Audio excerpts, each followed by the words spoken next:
Hi, this is Nick back from videotricksblog.com. Now, firstly, I'd like to apologise for breaking this into two. This is part 2 of my video. And secondly, you know, I could have done this outside the house, but I decided to find a spot which was kind of inspiring and would bring a bit of summer to this video. After all, you know, it's kind of, you do a video, you put a bit of effort in, you find a nice location. Just so happens this location's full of stinging nettles, flies, and it's incredibly narrow.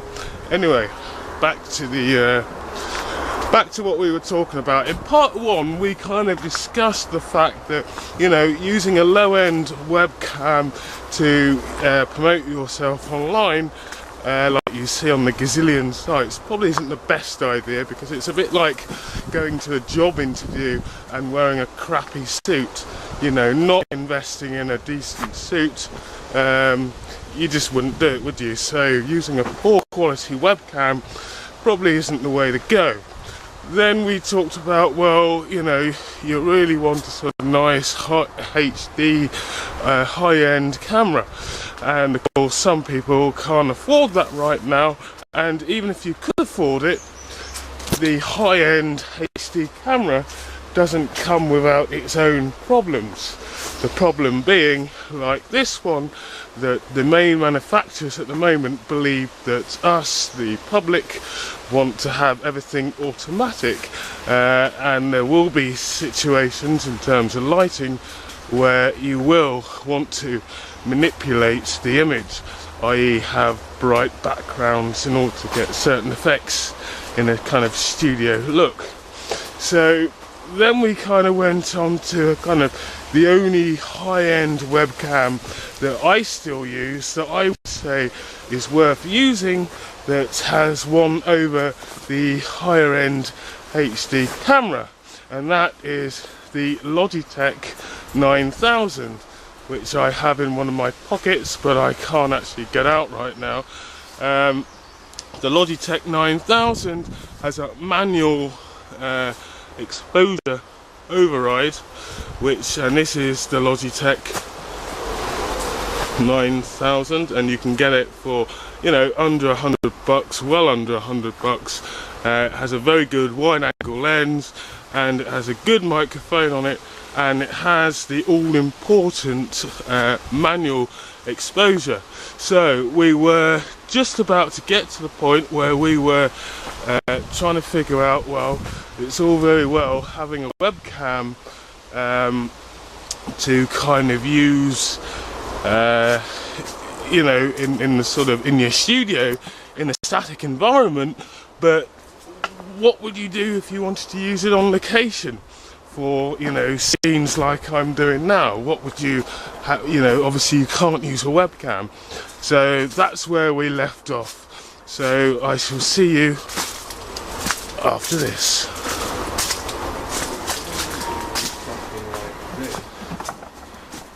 .1280 by 720 of beautiful high definition video in favour of this, which we're now on, which is the Logitech 9000. You can see the difference between the Logitech 9000, which is a higher end webcam, as opposed to the integrated webcam I had in the computer.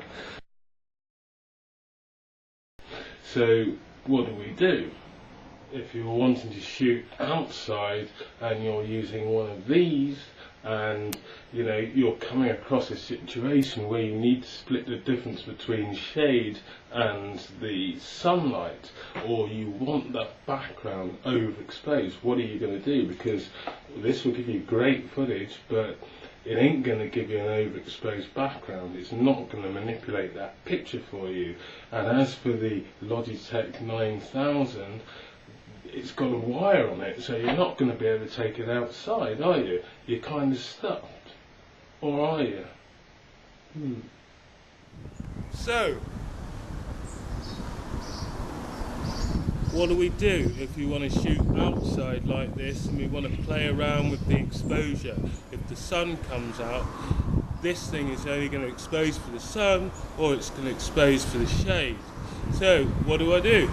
Well, and why have I kept hold of my Logitech 9000 with that cable attached to the computer?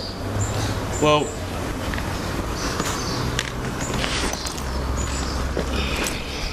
this is why. So basically we're just plugging up the webcam and we're just going to navigate to the webcam. I don't know whether you can see that, that's recording there. So all that remains for us to do is to shut up the laptop in the case, leaving a small gap for the cable to come through, attached to the camera obviously, and we can test.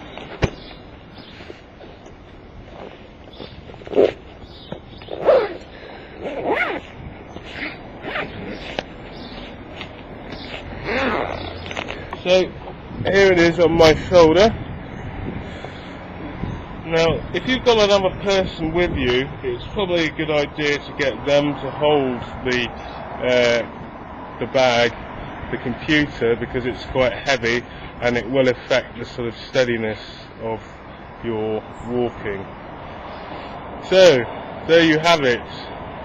This is the manual override exposure camera, the Logitech 9000, which will enable you to still keep control of your exposure and will still give you a good picture whilst you're outside with the aid of a laptop.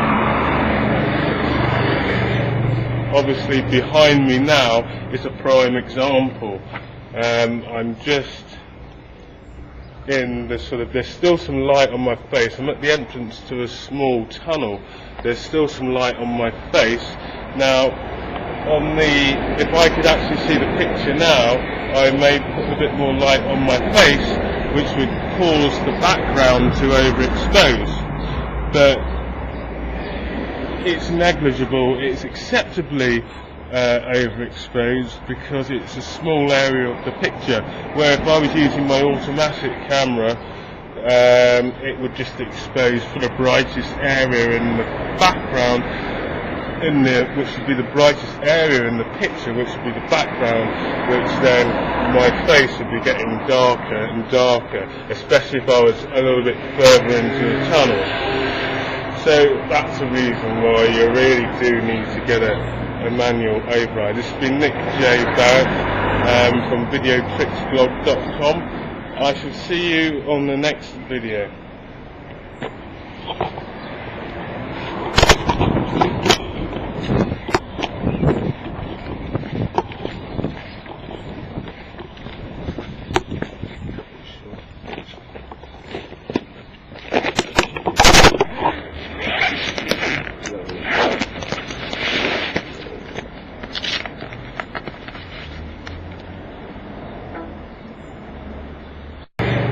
Obviously behind me now is a prime example. I'm just in there's still some light on my face. I'm at the entrance to a small tunnel. There's still some light on my face. Now, if I could actually see the picture now, I may put a bit more light on my face, which would cause the background to overexpose. But it's negligible, it's acceptably overexposed because it's a small area of the picture, where if I was using my automatic camera, it would just expose for the brightest area in the background, which would be the brightest area in the picture, which would be the background, which then my face would be getting darker and darker, especially if I was a little bit further into the tunnel. So that's the reason why you really do need to get a manual override. This has been Nick J. Barrett from videotricksblog.com. I shall see you on the next video.